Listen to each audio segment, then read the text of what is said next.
Lot fans, we're back. The Salem's Lot Minority. It's me, Danny, here on the East Coast, and Ben and Sam over there on the West Coast, and then our friend across the water, Mr. Ian Bolton, the man himself who started the Salem's Lot then and now. Every time I want to say that because it's just so cool.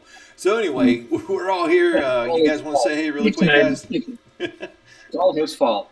Yeah, it's all his fault. It's all his fault. You told us where it was. Yeah. We are actually getting together to talk about this new 4K restoration version of Salem's Lot. This thing comes with some cool stuff. So we want to give our thoughts on it. And I got a couple of thoughts, but who wants to go first? Flip a coin, flip a coin. Flip a coin, flip a coin. Sam, why don't you go first? You want me to go first? All right. Yeah. I got lots of notes, but I'm going to keep it brief because I want everybody to have their chance to chime in on this. I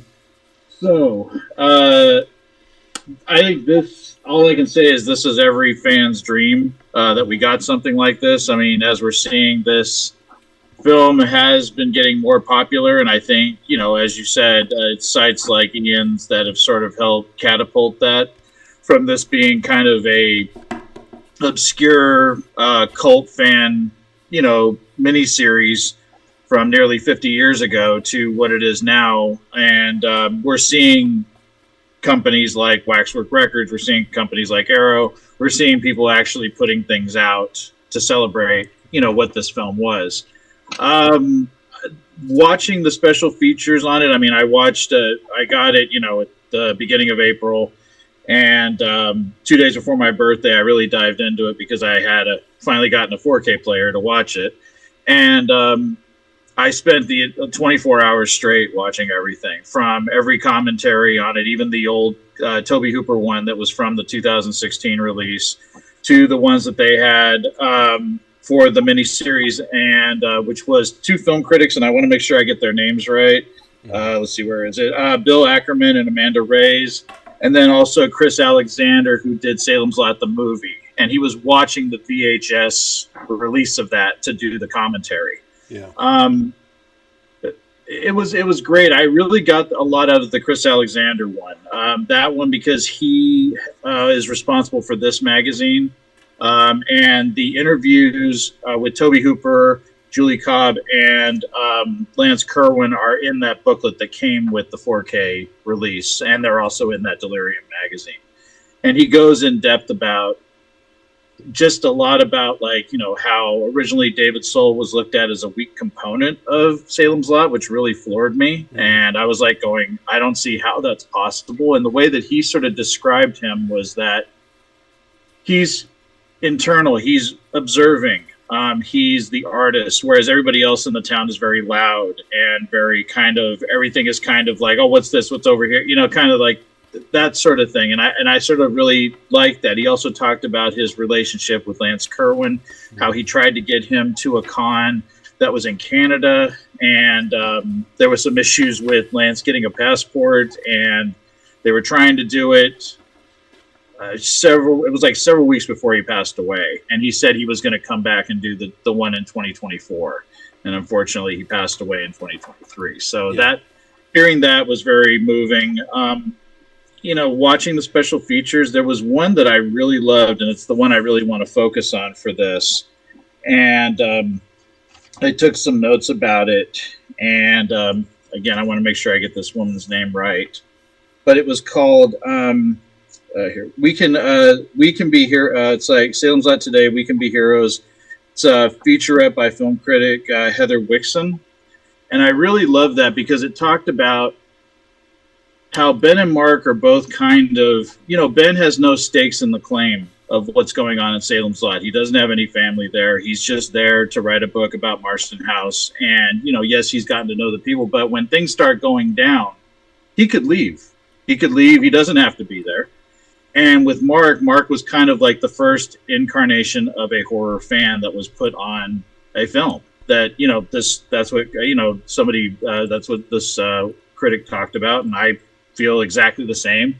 Being a film historian and going back and looking at films, he's the first one I can think of. When I think of horror film fans, and they're the two that actually step up. Whereas, you know, the religious side of the town being Father Callahan and the police side of the town being Constable Gillespie, they both fail the town because they leave. You know, well, in terms of Father Callahan, he doesn't have the faith, and Gillespie, who's kind of intimidating people throughout the entire movie until things really start to go south, he flees. So it just shows like that Stephen King was kind of saying that the horror fan, the independent artist, the writer, the artist, they lead with their heart, and that's why they were able to sort of step up and take on, you know, the antagonist that was causing what was going on in Salem's Lot. And I just think that that was a beautifully stated, beautifully stated. It really got me emotional thinking about it because there was some components that she spoke about that I talked about in some of my videos about Mark and his father, how his father's always kind of trying to say, you know, he's kind of trying to relate to his son, but he can't relate to his son. And, you know, but Mark is always sort of just, he's true to his convictions. Like he knows he likes what he likes. He can't explain why he likes it, but he does. And every horror fan has gone through that. I've gone through it many times. Even now I go through it. So I think that's why those two actors, sad that they're not here, and I think that's why the feature really got to me is that, you know, David Soul and Lance Kerwin are gone, but those characters really were kind of the first staples in like something that I related to, even at, you know, 6-7 years old when I was really getting into this film. So those are the things I took away from it, but I also think it's just a beautiful gift to fans like us, even though a lot of these actors have passed on. This was treated with respect and class that you would see for something like The Shining or Dead Zone or something else from Stephen King's library like Misery. These adaptations that have gotten so much more notoriety over the years. And I'm just grateful that Arrow put the time in to give this to us. Mm-hmm. Mm-hmm. So that's my thoughts. Yeah. Ian, I've been curious to hear what you have to say about this. I feel like you're kind of the pioneer in the whole Salem's Lot history world. Thank you for that. Yeah, it's very generous. I only got my 4K DVD player working today.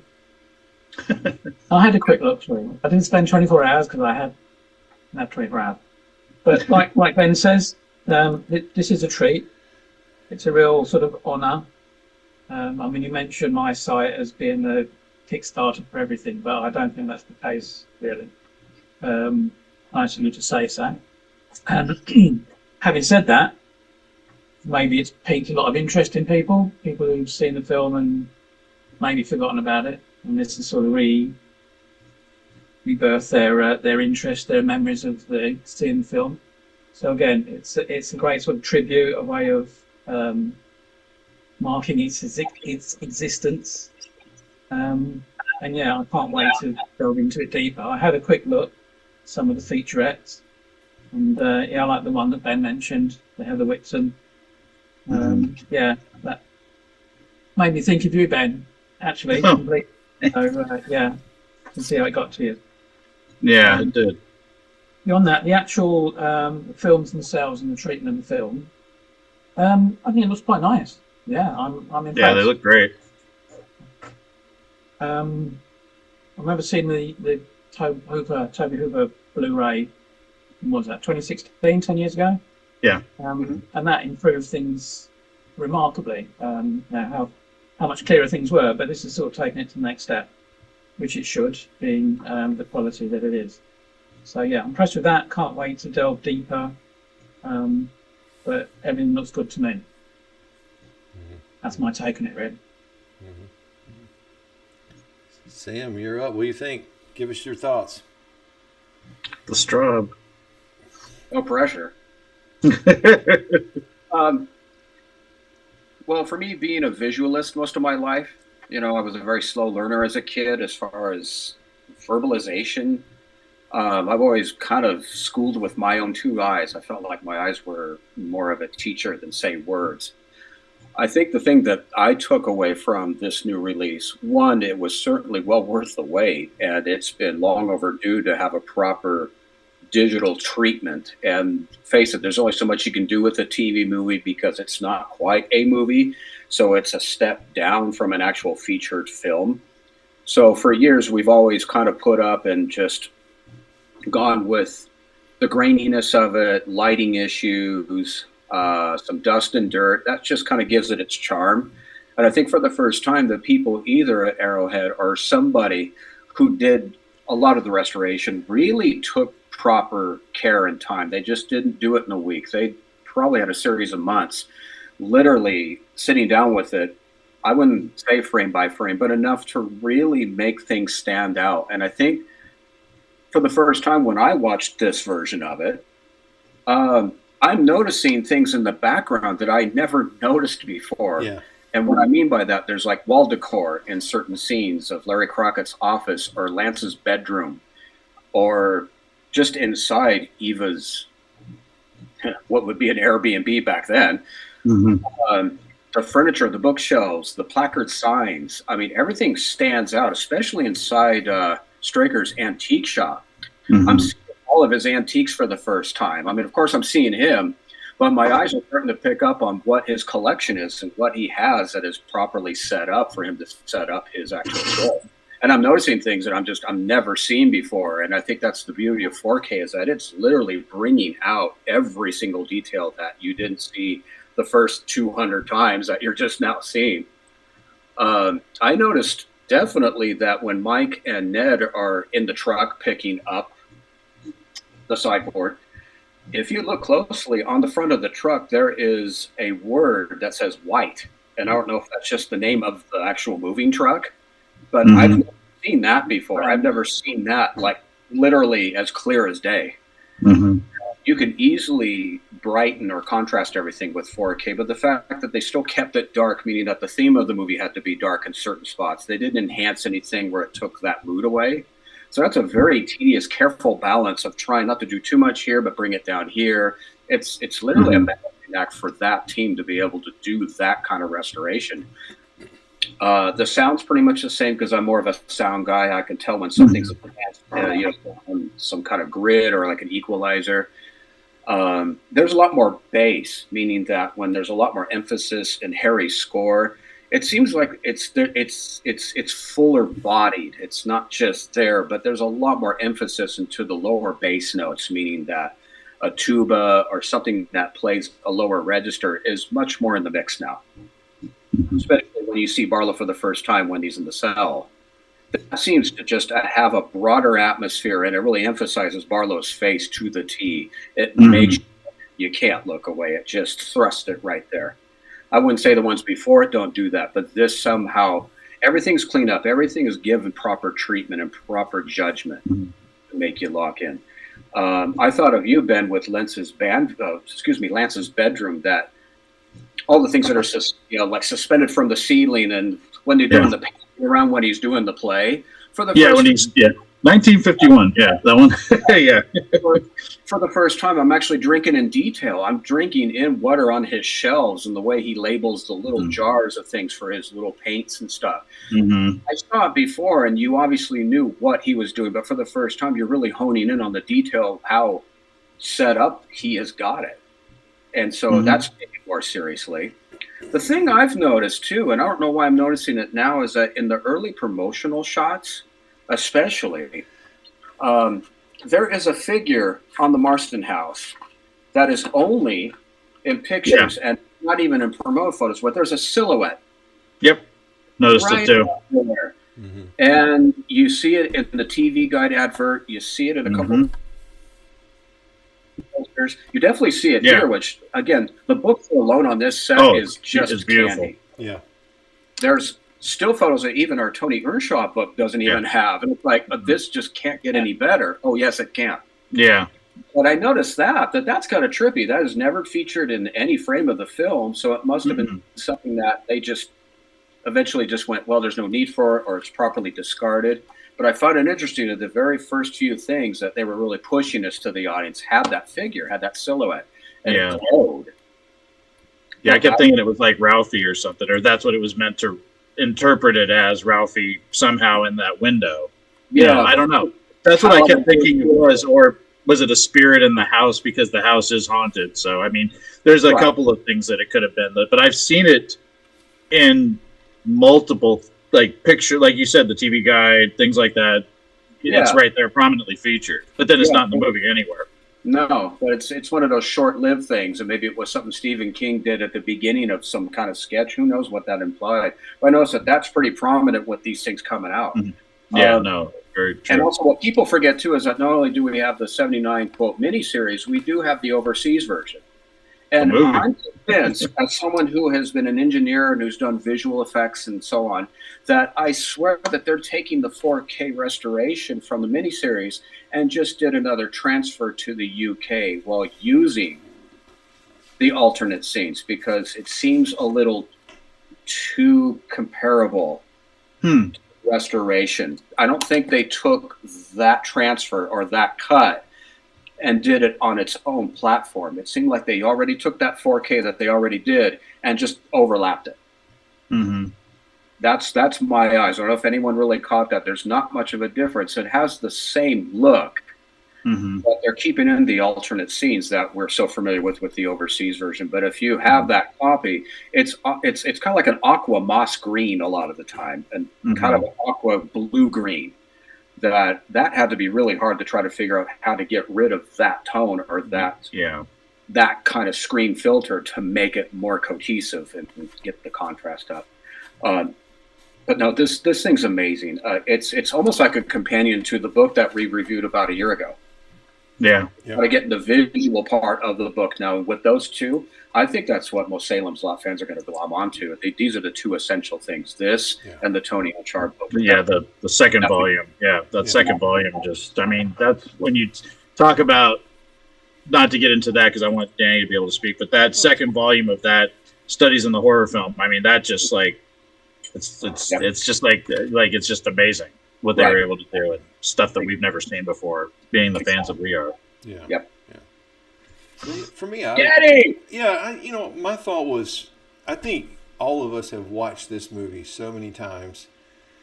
I think that your brain just kind of, without you intending on it to, your brain just, keeps that, I don't know, running real memory, and all of a sudden, I guess you don't really notice it unless something is really different. When I first started watching this, and I think it's because we've all watched this so many times that it's the version is just ingrained in us. And so when I started watching this version, it had a different feel to it, and it wasn't anything I could put my finger on exactly. It was just kind of like, oh, this has a different feel to it. Just something was different.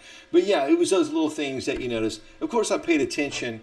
We see a lot on the Facebook page and in comments about people looking inside the cellar at the end. Who can we see in the cellar? Oh, where's Weasel and things like that. Oh, I saw him. That's what was great. I jumped out of my chair when I could finally see him. Yeah, so little things like that, I go, oh man, this is really cool. But I loved the book, and and I gotta say the poster was really cool too. I still have it folded. Yeah, up. No, I hang it up, but it's here. So anyway. No, it is, and it's like I said. There's little things like seeing that was huge for me, because I kept thinking that was something that somebody did and photoshopped him in there, and I'm like going, I have looked at this movie forever. I would walk up to the TV and go, I still can't see him, and then when I finally watched this new release, I'm like, there he is. I can see him. He was there. I was like, thank God I'm not crazy. I'm not. Yeah, I think overall this is worth the money. It's worth the purchase. If you're serious about Salem's Lot, I think it's worth it. So, but I know what you're saying in terms of, like, if I can interject real quick, it's almost like another Tobe Hooper property being Texas Chainsaw Massacre, where they've restored that and sort of taken the grain and the grit away from it when they've done it for Blu-ray and 4K, and people go, it works so much better when it was a grainy, kind of ugly, kind of movie in terms of just the way it looked. You felt what the people were going through. When you clean it up, you kind of take that aesthetic away a little bit. Yeah. So maybe that could have been something that, True. Yeah. All right. Well, this has been fun. Any final thoughts, guys? My final, if you're a fan of this film and you want to just have like some more deep dives, be it, commentary from other filmmakers like Mick Garris, or you want to hear just people interpret, what it was like when the film came out, or just see both versions of it, even though it is kind of, like you said, Sam, it's kind of more of a glamorized in terms of the version of Salem's Lot, the movie, the European cut that they did for this, as opposed to watching the old VHS that we grew up with. I still think it's worth investing in, because this is probably the best we're going to get. And, unless they're able to track down some. And I do want to say one thing. If you listen to that commentary by the two film critics on the miniseries, they do reference Ian and they reference you, Danny, at the very end. Oh. And they also reference the 45th anniversary book that David Soul's estate put out. So it was kind of neat to hear. They said Dr. Danny Evans, everything 101. They talked about the interviews you've done, Ian. They talked about your site. They talked about the book that came out that I wrote. The thing, they didn't mention me, of course, but I'm like, they did talk about the fact that book had come out from David Soul's estate, which I thought was great. And I did want to bring that up, but I didn't want to tell you guys until we actually got on here. Yeah. So Yeah. So I thought that was great. Fine how they talked about you guys, but we're just in the background. Whatever. There's that boogeyman idiot. Yeah. Oh, yeah. Right. Well, this has been fun, guys. All right.